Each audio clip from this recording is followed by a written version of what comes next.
Tingnan nyo ang isa't isa, tapos i-compare nyo sa isang produkto. Si Princess po ay parang cotton candy. Binibigay niya yung mga taong nasa paligid niya ng sweetness. Pero madaling matunaw. Aasahin ka lang natatagal yung tamis. Para po siya isang jacket. Si Xavier po yung magbibigay ng comfort sa'yo. Pinsan, may iwan dahil akala nyo hindi mo na siya kailangan. Akala ko ba ako dapat ang magpapaikot sa kanila? Pero parang ako pa yung nauto. Hindi ko na kayang mag-pretend na mommy ni Princess. Nakakadiri. Nagpapanggap lang si Divina na nanay ni Princess. Yung strategy on how you're going to sell the products online, it's up to you. Uy! Sold out na tayo! Kahit abutin pa tayo madaling araw, basta masiguro natin na lahat ng deliveries matapos natin. Wow, dami mong energy ah. Enjoy lang ako. Sa'yo kaya? Ito yung address na pupunta mo. Laboratorio ng kaibigan ko. Medyo malayo yung lugar kaya nakisuyo na lang ako sa iyo eh. Bukas natin malalaman kung sino yung may pinakamalaking sales base sa delivered purchased orders. Oh my gosh, I forgot my tumbler.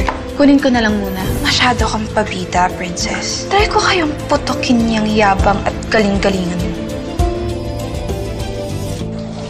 Alam niyo po, Tay, di ko talaga ina-expect na manalala kami dun sa project ni Miss Allison. Kasi ginawa ko lang naman yung ginagawa ko sa City Jail tsaka pag nagbebenta ako.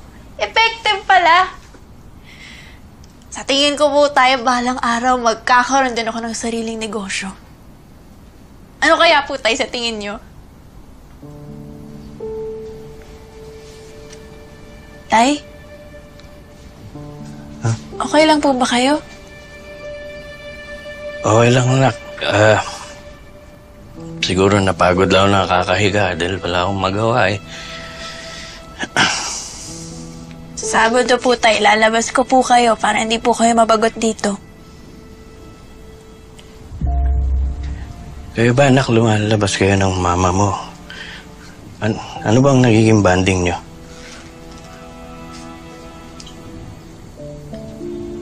Sa totoo lang po tayo, mula po nung dumating ako dito, hindi pa po kami masyado nakakapag-usap o nakakapag-bonding.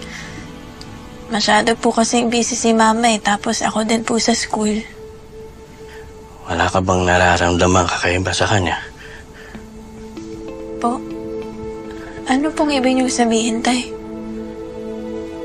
Yung pakiramdam na parang kampante ka sa kanya. Ramdam mo ba yung pagiging nanay niya sa'yo?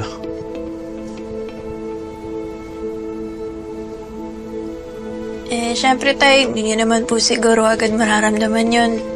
Naninibago din po siguro ako pa. Gusto ko naman po talaga siya na maging mas ka-close at mas makilala pa, pero wala lang po talagang oras palagi.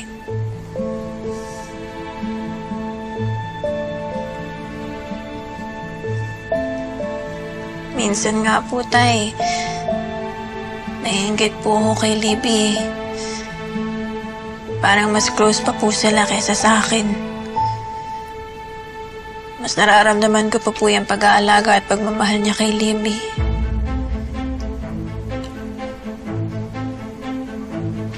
Sana nga po tayo, maramdaman ko rin po yun bilang totoong anak niya naman po ako eh.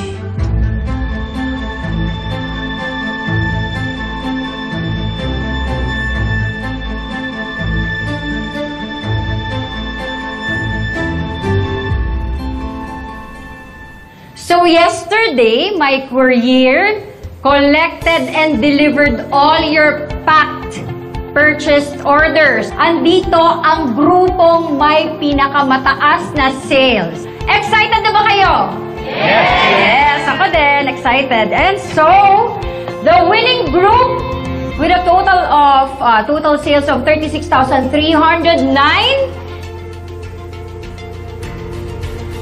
Group number 1!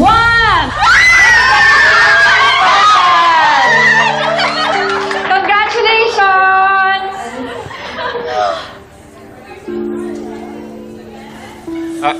Excuse me po. Yes.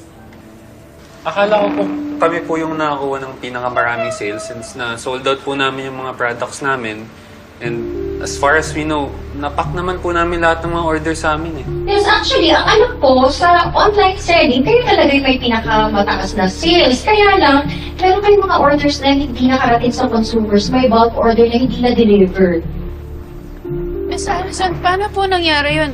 Bago po kami umuwi, sinigurado po namin na lahat ng orders na pack namin. Are you sure chinek niyo mabuti? Kasi alam niyo, sa negosyo ganito guys, dapat makarating talaga sa mga customers nyo yung orders. Otherwise, babalik sa inyo yan bilang sellers or brand owners. Yeah, I agree with Miss Allison. Because when you're running a business, make sure that you put your heart 100% in it. Dahil kailangan disiplinado ka sa pag-aalaga sa mga purchased product na siniship nyo. Because taking care of the purchased product is like taking care of a relationship. Kapag hindi mo binantayan, kapag hindi mo inalagaan, wala kang pakialam. Kaya hayaan mo na lang mawala sa'yo. Just like what happened to you, Princess.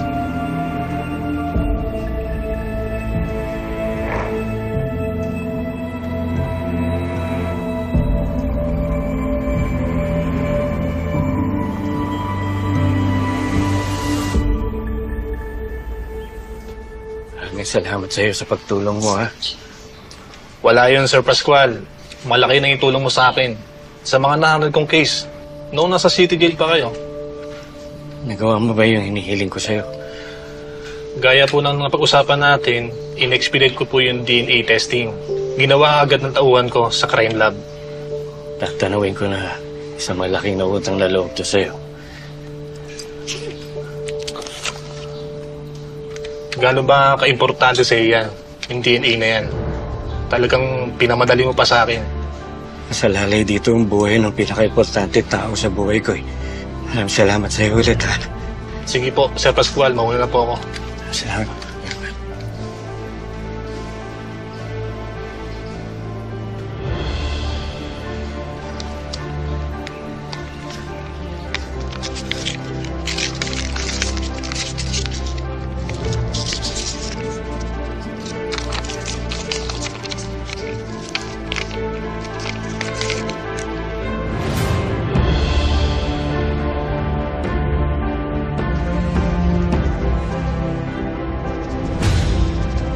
Totoo nga.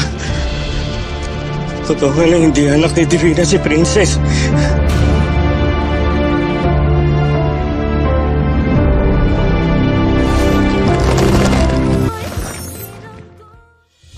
Hindi tunay na anak ni Divina si Princess. Itong nagawa ko, pinagkaluluko ang anak ko sa isang impostora. Anak ko ba talaga si Princess? Ha? Divina, wag! Pumapatayin ang sarili mo, anak! So bakit nagpanggap si Divina?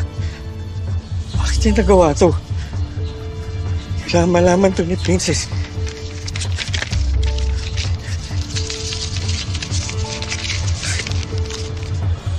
Paano tayo natalo? Paano hindi dumating yung mga packages natin sa mga customers natin? Tayo mismo yung nag-pack nun, di ba? Tatawagan ko yung courier. Alamin natin.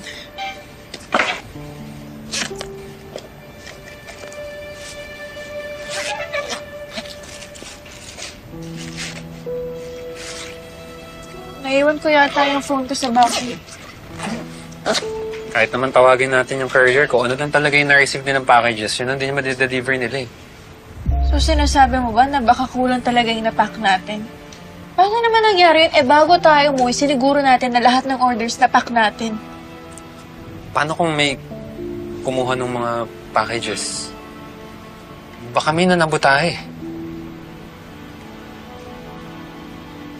Imbestigahan natin. Tara. Tara.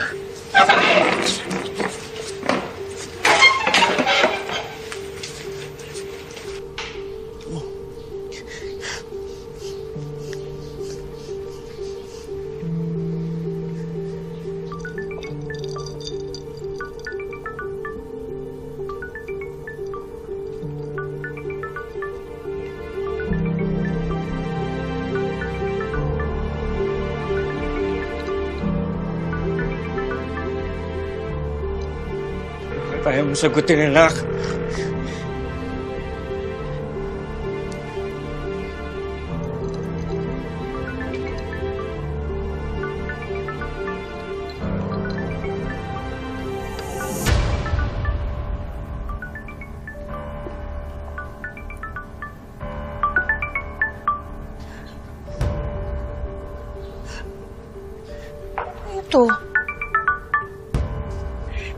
Hindi si Divina ang tunay mong ina.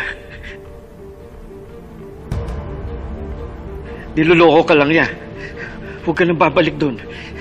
Magkita na lang tayo sa dati nating bahay. Ipapakita ko sa iyo yung DNA test. Si Gaga, di naglalagay ng password.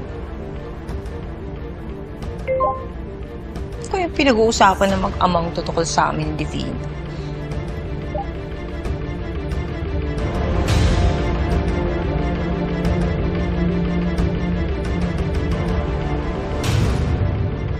OMG! Sana mabasa ni Princess yung message ko. Kailangan malaman to ni Divina.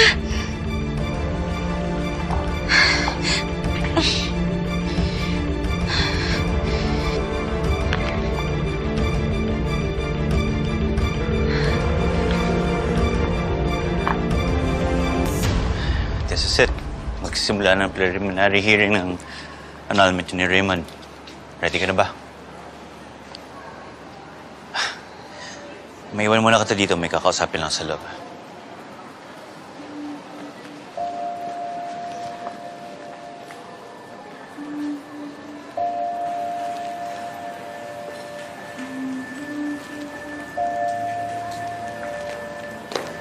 What are you doing here? Siyempre, nandito ako para supportahan si Raymond. At masiguro na mairaraos ng maayos ang katapusan ng kasal niya. Oh, wait. No, hindi pala katapusan. Simula ng pagkawalang bisa ng kasal niyo. Yan ang annulment, diba? Ibig sabihin nun, hindi nag-exist ang kasal ninyo. Ginugel ko. Wow, I'm truly enlightened. Sana ginugil mo rin yung illicit affairs. Yung pakikiapid sa may asawa. Ibig sabihin nun, mistress. Hindi ako natatamaan dahil mas nauna ako kay Raymond. Hindi ka ang tunay na mahal. Ako yung pinakasalan. Kahit anong gawin mo, panakip butas ka lang. Hindi ako papatol sa katsipan mo. Bakit hindi? Hindi ka ba cheap? Mas mababa ka ba sa babaeng mababa ang lipad? At least yun, tinatrying lumipad. Ikaw, nalulunod sa putik ng kasalanan. Hindi kayang umahon. Ang sarap paduguin ng nguso mo. Pero, hindi kita papatulan. Dahil hindi ako pumapatol sa mga talunan. At ikaw yun. Divina, Yes, baby. since you left it in the car, kanina pa may tumatawag sa'yo. Okay lang yun. Mas importante ang araw na to. What is she doing here? Charlene, please. Miss, alam niyo po ba kung ano nangyari sa packages namin? Ay, hindi ko po alam, ma'am. Pero kahapon po yung nagliligpit po kami. May bumalik po na babae.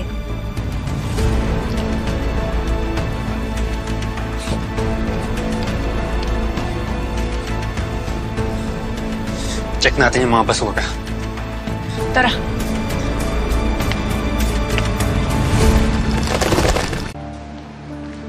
Pwede na tayong pumasok parating na sa judge. Manos na tayo. Si Adrian, lawyer ko. Itong babaeng to, ano to? Anong gagawin niya dito? Ha? Scorer? Watcher? Accessory to the crime ng infidelity? Ganun talaga mga Peter. Daldal. Let's just get this over with ng maayos at peacefully, okay? Nasaan ang lawyer mo? Parating siya.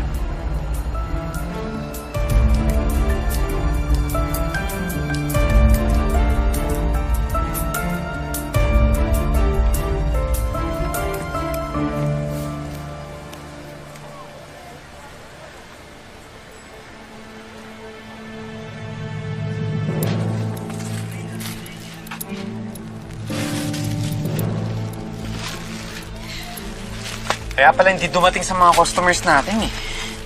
May nanira at nagkapon. Justin, isa lang pwede gumawa nito. Napakawalang ya talaga ni Libby. Lahat gagawin niya para manalo. Para makuha lahat sa akin.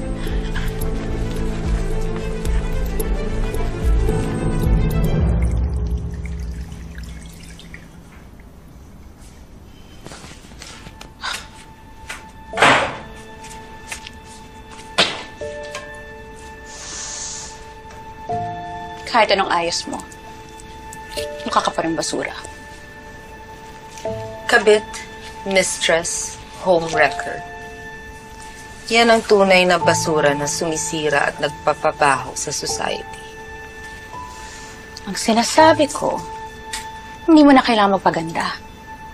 Dahil may nanalo na. Oras na maanalang kasal niya ni Raymond, magpropose siya sa akin. Magpapakasal kami. At hindi na ako magiging kabit. Ako na ang magiging Mrs. Raymond Cristobal. At nanay ni Libby. Ikaw, pupulutin na lang sa kangkungan. Pwede mong agawin ang asawa ko. Pero yung anak ko, hindi mo siya pwedeng kunin sa akin. Talaga? Eh, parang matagal na nasa akin si Libby. Tapos ngayon, nasa akin na rin si Princess. Kawawa ka naman, wala akong kasama. Mag-isa ka na lang. Sige. Tumawa ka lang. Pero iiyak ka rin. Alam kong marami kang ginawang masama. At balang araw, malalantad din yung baho mo. At lahat ng kasalanan mo, pagbabayaran mo. Oo, takot ako.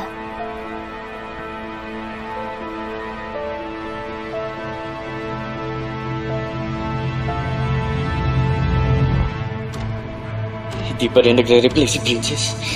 Nabasa kaya niya yung message ko. Sana naman.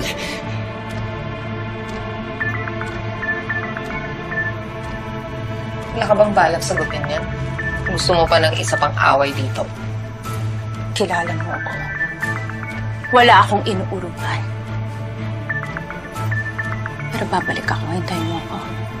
Sasagutin ko lang to. Ano ba? Kanina ka pa. Ito ka ba? Bakit ba ngayon ka lang sumagot? Emergency to. Ano na naman? Ano nga? Sabihin mo na. Busy ako. Si Dado! Alam na niya yung sikreto mo. Alam niya nagpapanggap ka lang na nanay ni Princess. What? Paano nangyari yun?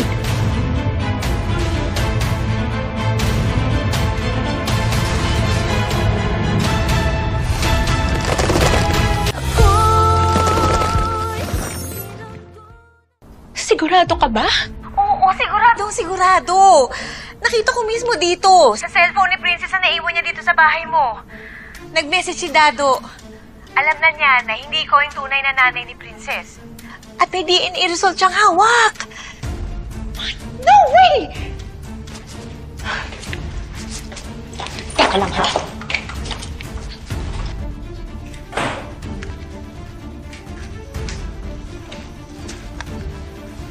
Linawin mo yung sinabi mo. Paano nalaman ni Dado? Nag-text nga. Nabasa ko yung mismong text na pinadala ni Dado kay Princess. May hawak siyang DNA test result. Wisit siya, kaya pala tayo minamanmanan? Bakit pa kailangan ngayon mangyari to? Divina, Kaz, kailangan mo nang kumilos. Wala ka ng oras, i-expose ka ni Dado kay Princess. Pero si Princess, hindi ba niya alam tong message na to, ha? So malamang, si Dado lang mag-iintay doon. Pwes, walang darating sa kanya kundi kamatayan. Shit. Oh my God. Kailangan ko mapigilan si Dado.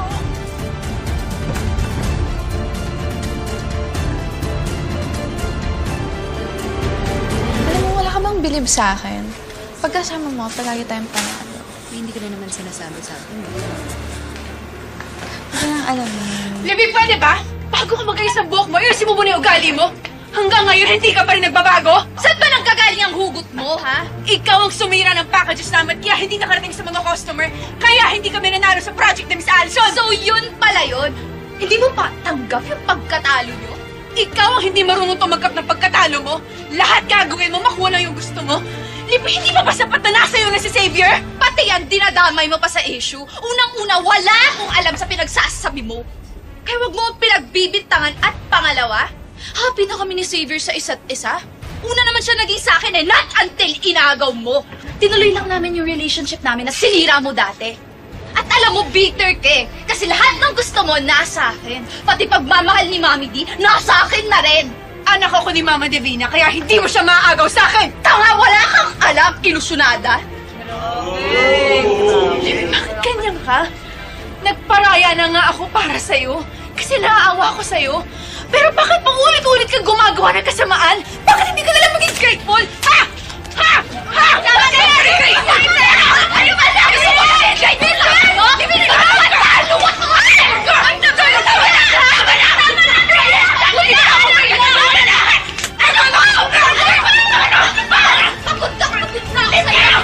I'm so sorry. May importante lang ako kailangang asikasuhin. Kaya kailangan ko umalis. Wait, saan ka pupunta? Ano nangyari? Basta, mamaya ko na i-explain sa'yo.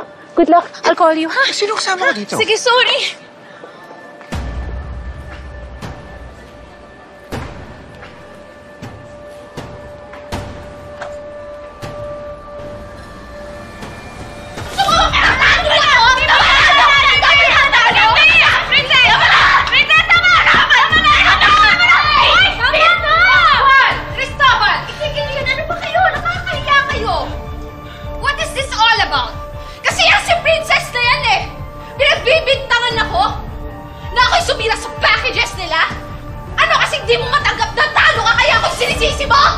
Totoo ba yun, Princess?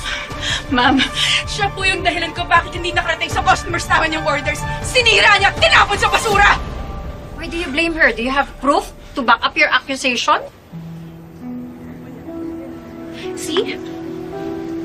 Wala kang pruweba. Galit ka dahil natalo ka. At bitter ka dahil sa amin ni Xavier, diba? Totoo ba yun? Ma'am, basta ang alam ko, walang ibang pwedeng gumawa sa akin nun. Si Libby lang po talaga. But why do you keep on insisting that? Wala ka namang proof. Dapat kang managot. Isumbong kayo din at i-expel ng school.